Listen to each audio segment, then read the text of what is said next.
फारूक साहब जिंदाबाद, फारूक साहब जिंदाबाद। डॉक्टर फारूक अब्दुल्ला, जनाब डॉक्टर फारूक अब्दुल्ला, तारीफ का स्वागत कीजिए। और कांग्रेस का गठबंधन जिंदाबाद, नेशनल कॉन्फ्रेंस और कांग्रेस का गठबंधन जिंदाबाद। डॉक्टर फारूक अब्दुल्ला साहब, ये डॉक्टर फारूक अब्दुल्ला, जनाब डॉक्टर फारूक अब्दुल्ला, जनाब 1996 के दौर में शाल पहनाएंगे जनाब पंकज डोगरा जी। जनाब रतनलाल गुप्ता साहब, डोगरा जी नेशनल कॉन्फ्रेंस से बड़ा खुश नसीब अपने आप को समझते हैं। भी गुजारिश करते हैं उस परवरदिगार से कि इस बार जम्मू कश्मीर की जनता की साझा सरकार होगी और इस जम्मू कश्मीर को आप संभालेंगे। मैं आपके और फारूक साहब के बीच में ज्यादा नहीं रहना चाहता, लेकिन मैं आपको हाथ जोड़ के विनती करता हूं कि आपका छोटा भाई हूं। मेरी दिल की तमन्ना है कि कठुआ के अंदर मैं काम करूं, मुझे काम करने का शौक है और फारूक साहब ने जो हमें मौका दिया है, इस मौके को आपने छोड़ना नहीं है। हमारी आवाज, हमारी ताकत जहां तक होगी, हम हर दिन रात मेहनत करके इस सीट को हम निकालने जा रहे हैं। हमारी सीट निकलेगी और फारूक साहब के चरणों में हम माथा टेकेंगे। मैं सबको कहना चाहता हूं कि जितने भी मेरे भाई आए हैं, मैं हर मीटिंग में जो कहता हूं कि अगर आप सुभाष चंद्र आजाद के साथ हैं, अगर आप नेशनल कॉन्फ्रेंस और फारूक अब्दुल्ला के साथ हैं, तो दोनों हाथ खड़े कीजिए मेरे साथ, दोनों हाथ खड़े कीजिए और मैं नारा लगाऊंगा, नेशनल कॉन्फ्रेंस डॉक्टर फारूक साहब, डॉक्टर फारूक साहब, कांग्रेस नेशनल गठबंधन। तो राहुल गांधी को भी जय हिंद, जम्मू कश्मीर, जम्मू कश्मीर, जम्मू कश्मीर, कांग्रेस नेशनल कॉन्फ्रेंस इत्तेहाद जिंदाबाद, नेशनल कॉन्फ्रेंस कांग्रेस इत्तेहाद। उस वक्त अगर आपकी नजर ठीक नहीं है साहब, इनकी नजर ठीक नहीं है, मुझे इनके साथ जाने दीजिए। उनको एक बात देखनी चाहिए, जब आप बटन दबाएं आप और वो सब कुछ दिखाता है, जब मशीन सामने आएगी कौन सी चीज आपने इस मशीन को देखना है, जब ये मशीन बंद होगी कौन सी चीजें आपने देखनी है, वो सब उस पर लिखा होगा। जब ये मशीन वापस आएगी, जिस दिन गिनती होगी, उस दिन जो आपका एजेंट है वो देखे कि ये वही मशीन है या बदलाई गई है, वो तब होगा जब आपको नंबर वगैरह देखे।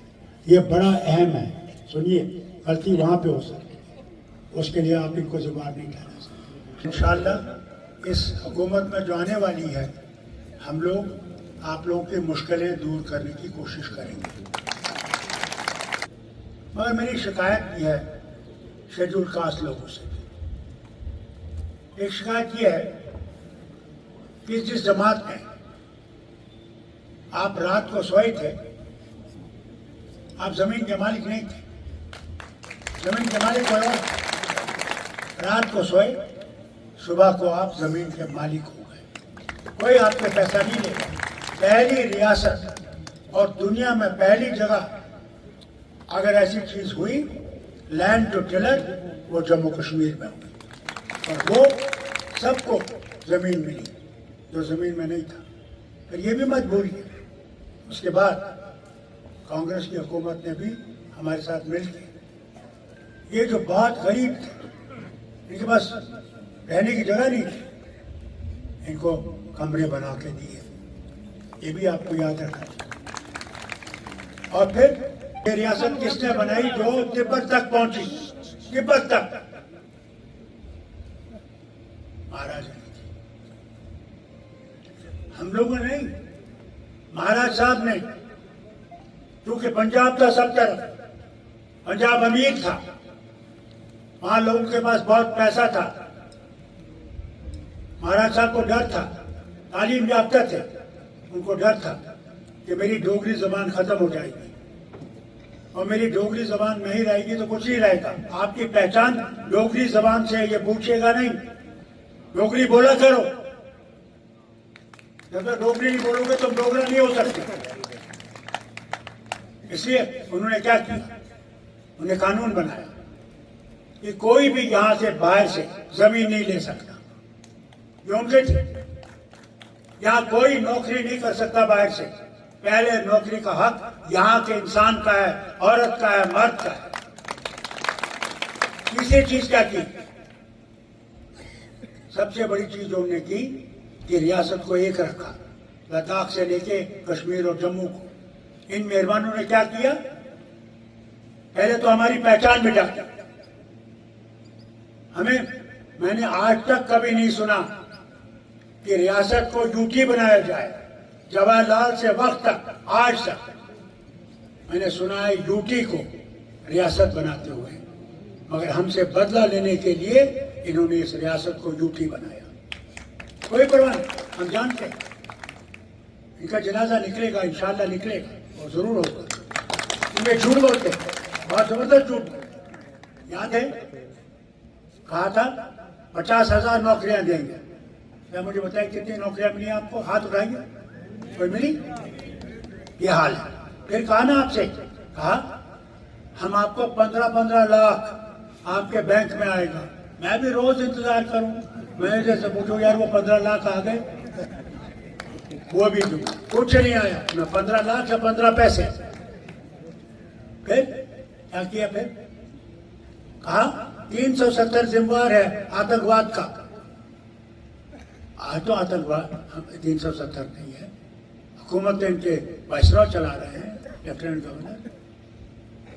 तो फिर आतंकवाद कैसे आया, कौन जिम्मेवार है? क्या 370 जिम्मेवार है?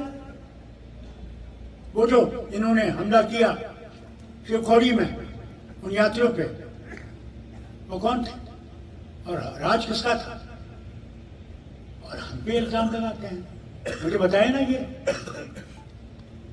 जब रुपया शहीद के लिए 5 आदमियों को छोड़ना पड़ा, मैंने तरले किए इनसे, मैंने कहा मत करिए सौदा, एक दफा सौदा करेंगे तो आप अपना सर झुका रहे हैं, टेररिज्म के सामने आप सर झुका रहे हैं, आतंकवादियों के सामने आप सर झुका रहे हैं। नहीं माना। फिर वो जहाज जब ले गए कंधार, 3 लोग बड़ी मुश्किल से मौलाना अजहर और उसके 2 साथी, मैंने झगड़ा किया, वजीर आजम से झगड़ा किया, मैंने अडवाणी जी होम मिनिस्टर थे, इनसे झगड़ा किया। मैंने कहा मत छोड़ो, अगर छोड़ोगे तो याद रखना ये वहां पहुंच के हमारे लिए मुश्किलें खड़ी करेंगे। आज जो ये आतंकवाद आ रहा है उसके जिम्मेदार यही लोग हैं। फिर हम पे कहते हैं, हमें कहते हैं आतंकवाद हमला, फिर हम पे क्या निशाना लगाया, ये पाकिस्तानी है। अरे भैया, अगर हम 96 में, वो उससे पहले जब 90 में ये लोग खुद हुकूमत करने लगे, आतंकवाद आसमान पे था। मैंने कहा देखिए इस वक्त हम इनके सामने खड़े हैं, हम मर रहे हैं, हमारे करीबन 2000 मिनिस्टर वर्कर इस तिरंगे झंडे को उठाने के लिए मारे गए, मस्जिद से निकाल के मारे गए, घर में मारे गए, मेरा खुद चचेरा भाई मारा गया। और फिर भी हम पे आरोप है कि हम भारतीय नहीं, हम घुसपैठिया हैं। क्या कहा इन्होंने वजीर आजम ने? ऐसी जबान मैंने कभी नहीं सुनी। कहा मुसलमान घुसपैठिया हैं। कहा अगर 2 मकान होंगे तो 1 मकान मुसलमान को दिया जाएगा, हिंदुओं को डरवाने के लिए। ये देखिए, कहा ये बच्चे बहुत पैदा करते हैं। अरे जिसको संतान ही नहीं है, बीवी ही नहीं है, उसको क्या पता बच्चे क्या होते हैं। और संतान देने वाला इंसान नहीं, भगवान देने वाला है, याद रखिए। ये कभी मत सोचिए कि आप देने वाला वो है, ताकत आपको बख्शता है।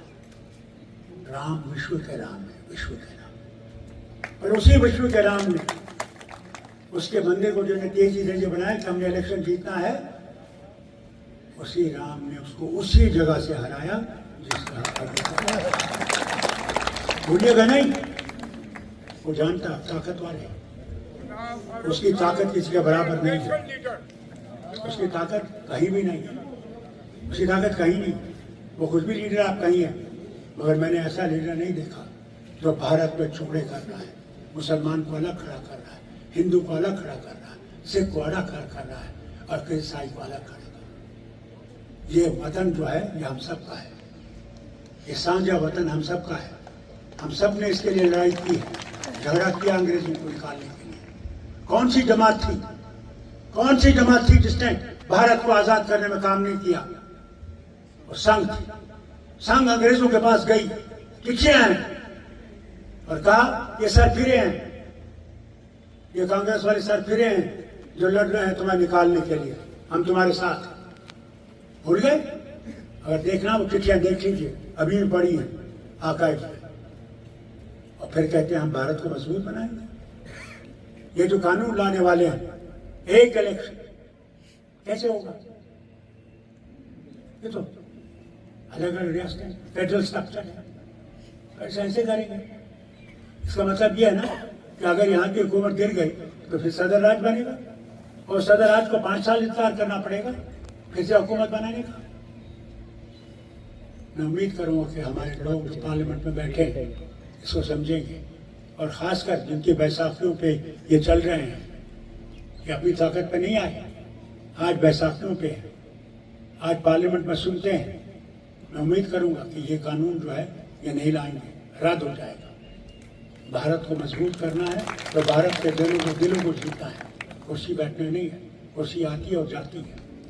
इसलिए आपसे कहता हूँ होश करिए। मैं माँ बहनों से पूछता हूँ, बताइए खाने का तेल क्या कीमत है आज उसकी? आपकी गैस सिलेंडर की कीमत क्या है? क्या सब्जियों की कीमत क्या है? आपके बच्चों को स्कूल की फीस देने में क्या कितना है? कपड़ों की कीमत क्या है? उसके बूट की कीमत क्या है? किताबों की कीमत क्या है? दवाइयों की कीमत बताइए, आसमान से छू रही है। मैं खुद शुगर का पेशेंट हूं, मुझे इंसुलिन लगानी पड़ती है। जो मुझे 700 में मिलती थी 2 साल पहले, आज 1100 में मिलती है। बताइए वो गरीब क्या करेगा? कहां से लाएगा? मर जाएगा। और अगर उसका गुर्दा बदलाया गया होगा तो उसको जो दवाइयां खानी पड़ती हैं, कहां से लाएगा उन दवाइयां? ये चीजें नहीं देखते। हमने ये फैसला किया है कांग्रेस और नेशनल कॉन्फ्रेंस से कि हम हर गांव में एक एक क्लिनिक लगाएंगे, एक एक डिस्पेंसरी रखेंगे, जहां के लोगों का इलाज वहां पे होगा। अगर वहां नहीं हो सकता तो बड़े अस्पताल में भेजेंगे। आज कितने साल से कह रहे हैं कि आपका एम्स बन रहा है सांबा में, कहाँ है? कोई ऑपरेशन कर रहे हैं वहां पे? क्या कर रहे हैं?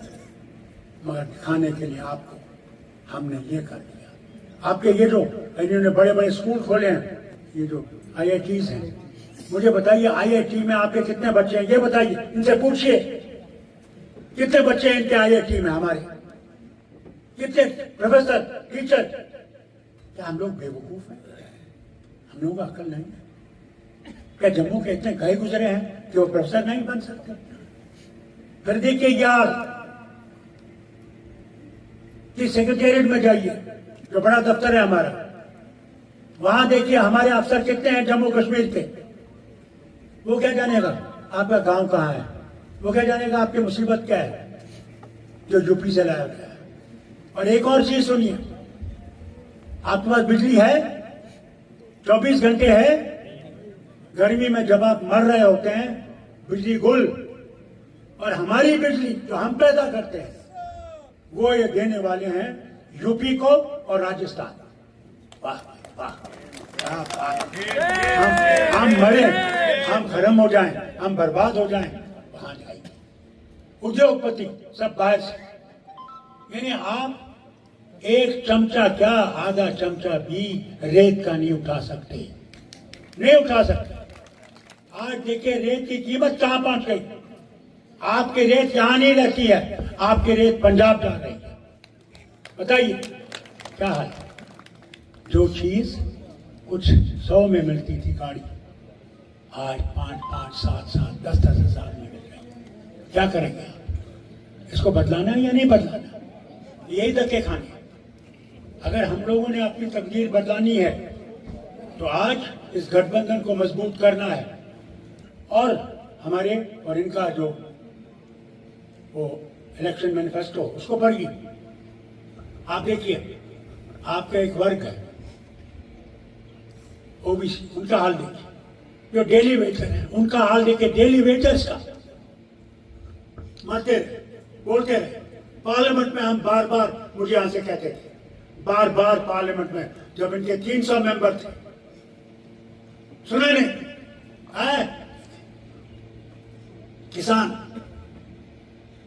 जब वो बिल आई किसानों की, हमने शोर किया। हमने कहा साहब मेहरबानी करके किसानों की बिल सिलेक्ट कमेटी में भेजिए, इस पर गौर हो, इस पर समझा जाए, नहीं तो मुश्किल आ जाएगी। नहीं माना।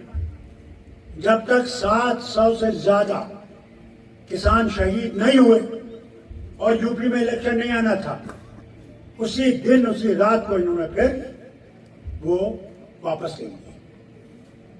ये सिर्फ कुर्सी के लिए वापस लिया। आज तक ये फैसला नहीं कर सके कि मिनिमम प्राइस रेट क्या होना चाहिए।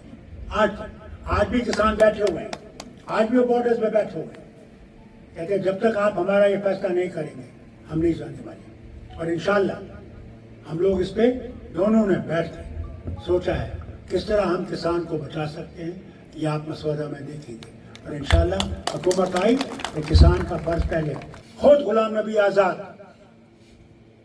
ने इस पार्लियामेंट के अंदर, राज्यसभा में, आपके वो लीडर ऑफ द हाउस थे, उन्हें 2 रियासतों का मुकाबला किया, एक तरफ से गुजरात, एक तरफ से जम्मू कश्मीर, और आंकड़े दिए हर चीज में, सेहत में, एग्रीकल्चर में, एजुकेशन में, हर चीज में, और दिखाया कि जम्मू कश्मीर गुजरात से कई जगह ऊपर है। मेरे ख्याल से उसी दिन उन्होंने फैसला किया किसी तरह से जम्मू कश्मीर को गिराना है, मगर जिसने उस भगवान का हाथ पकड़ा है उसको ये गिरा नहीं सकेगी। ये रियासत उठेगी, ये रियासत कमजोर नहीं रहेगी। ये रियासत याद रखिएगा, ताज है हिंदुस्तान का, मुकुट है, मुकुट हिंदुस्तान का, भारत का मुकुट है, और मुकुट चमके रहेगा। जिस तरह सूरज चमकता है इसी तरह ये मुकुट चमकेगा और सारे हिंदुस्तान में वो किरण लाएगा भाईचारे की, जो महात्मा गांधी ने उस वक्त देखी थी जब भारत और पाकिस्तान में लोग मारे जा रहे हैं। आपसे कहता हूँ इंशाल्लाह, ये जो कहते हैं ना 10 साल हुकूमत की ना, मुझे ये बताइए किस पंडित को ये ले गए जम्मू कश्मीर? किस पंडित को? मनमोहन सिंह की हुकूमत थी, मेरे बेटे की हुकूमत थी। यहाँ 3000 बच्चों को नौकरी दी कश्मीर में अपने घरों में, और उस नौकरी को ये कहा कि हो सकता है इससे इनके खानदान वापस आ जाएंगे, ये घर लौट आएंगे और आहिस्ता आहिस्ता फिर से आबाद हो जाएगा। मगर क्या हुआ? इनके राज में जब इनको वहां टारगेट किया गया, रातों रात भागे जनाब, रातों रात वापस आ गए जम्मू में। क्या इनको वापस आएंगे? जो इनको नहीं वापस ला सकते जनाब, तो फिर किसको ये कह रहे हैं? किसे सामने झूठ बोल रहे हैं? मुझसे कहा, जब मैं गया और हमारे सारे साथी लीडर पार्टियों के गए, आज से 2-3 साल पहले घर बुलाया, तो कब वहां पे हमारे गवर्नर, लेफ्टिनेंट गवर्नर थे, होम मिनिस्टर थे और ये थे, और हम सारे लीडर थे। तो कहा डॉक्टर साहब बताइए। मैंने कहा अफसोस इस बात का है, आपको हम पे विश्वास नहीं, हमको आप पे विश्वास नहीं। ईमानदारी से मैंने कहा पहले उस विश्वास को कायम कीजिए, जिस दिन वो विश्वास कायम हो जाएगा सब मुश्किलें दूर हो जाएगी। कहा उन्होंने जवाब में, जरूर दिल्ली की दूरी है और इस दूरी को हमने दूर करना है। जब तक हमें दूरी दूर नहीं करेंगे यहाँ काम नहीं चलेगा। हमने कहा जनाब कुछ बच्चे हैं, इनका कोई कसूर नहीं, खामखा ऐसे पकड़ा गया है। आपने देखा होगा पुलिस कई दफा वो करता है, दूसरे को पकड़ लेती है। उनको तो नक के बजाय नक चाहिए, आदमी होना चाहिए। पकड़ लिया, भर दिया जेल। मैंने कहा जनाब एक कमेटी बिठाई, जो आतंकवादी इसमें उसको रखी, मैं नहीं कहूँगा उसको, मगर जो बेकसूर है गलती से रखा गया उसको तो छोड़ दिया। काचा हम कमेटी बनाएंगे। 3 साल हुए जनाब, वो कमेटी नहीं बनी। मगर जब इलेक्शन आया जो पाकिस्तान से पैसा लाता था, तिहाड़ जेल में था, उसको 20 दिन के लिए छोड़ा कि नेशनल कॉन्फ्रेंस और कांग्रेस को गिराया। और वो पाकिस्तान से पैसा लाता था, पाकिस्तान से, ये नहीं कि हिंदुस्तान से लाता था, पाकिस्तान का एजेंट था। आज इनका एजेंट बना है और हमें कहते हैं हम पाकिस्तानी हैं। अरे भैया, मुझे तो दिखता है तुम लोग पाकिस्तानी बैठे हो दिल्ली में हुकूमत कर रहे हो, तुम हिंदुस्तानी नहीं हो। तुम्हारी सोच हिंदुस्तान के लिए नहीं है, तुम्हारी सोच सिर्फ अपने लिए है, और इस सोच को बदलाओ। इसलिए भाई लोगों, अगर हमने बचना है तो भाईचारा सबसे ज्यादा जरूरी है, भाईचारा जरूरी है। इसलिए हिम्मत करिए, अपने आप को इकट्ठे करिए, नफरतें छोड़ दीजिए और एकता करके आगे चलिए। इसीलिए जब हमने इत्तेहाद किया, ये आसान नहीं था, बिल्कुल आसान नहीं था। जहां उनको सीटें छोड़नी पड़ी बहुत मुश्किल थी, जहां हमें सीटें छोड़नी पड़ी बड़ी मुश्किल थी, मगर देश को, रियासत को बचाने के लिए इन्होंने भी कुर्बानी दी, हमने भी कुर्बानी दी। अगर रियासत बच गई तो देश बच जाएगा, रियासत नहीं बची तो देश नहीं बच सकता, याद रखिएगा। इसलिए हिम्मत रखिएगा, मेहनत करिएगा, नींद नहीं करिएगा। और जिस दिन आपका वोट है, मैं आपसे गुजारिश करता हूँ, सुबह सवेरे निकलिएगा,